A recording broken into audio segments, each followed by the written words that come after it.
अस्सलाम वालेकुम। मुझे उम्मीद है आपने कछुए टॉपिक की रीडिंग की होगी, उसकी इमला भी की होगी और उस नज़म को ज़बानी भी याद किया होगा। हाँ जी, आज हम जो है कछुए के टॉपिक के हम अल्फाज मायने पढ़ेंगे। ठीक है, मुश्किल अल्फाज के मायने पढ़ेंगे। तो आपने सबसे पहले डेट लिखनी है और उसके बाद जमात का काम लिखना है। इसला, जुम्मा, उन्वान, कछुए। अल्फाज मायने घड़ियाल, हमने पढ़ा था ना, घड़ियाल।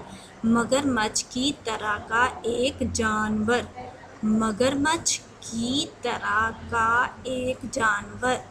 घड़ियाल मगरमच्छ की तरह का एक जानवर। खोल, छिलका, ऊपर का सख्त गिलाफ। खोल, छिलका, कछुए के ऊपर हड्डी का खोल होता है ना, वही छिलका, ऊपर का सख्त गिलाफ। खोल किसे कहते हैं? छिलका, ऊपर का सख्त गिलाफ। आगे क्या आ गया? तवील। क्या है? तवील। तवील लंबी, तवील लंबी, बड़ी।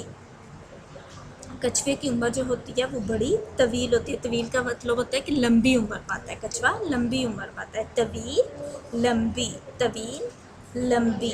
छागल, छागल, छागल, छागल, पानी रखने का बर्तन, छोटा, मशकीज़ा, बोतल। पानी रखने का बर्तन, बर्तन, पानी रखने का बर्तन, छोटा, मशकीज़ा, बोतल। छागल, पानी रखने का बर्तन, छोटा, मशकीज़ा, बोतल।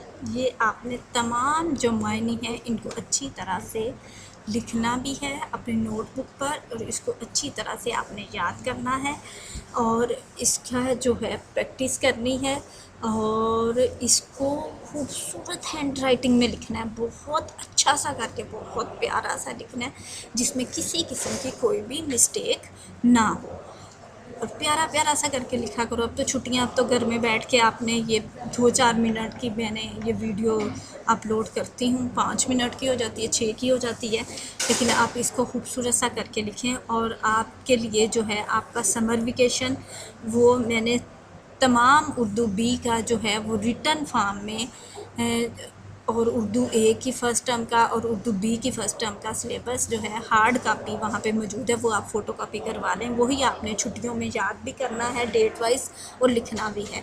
बस उर्दू ए के पहले 2 यूनिट हैं, उर्दू बी का पूरा सिलेबस है जो आपने याद करके लिखना है और यही आपका मौसम गर्मा का सिलेबस है। ओके।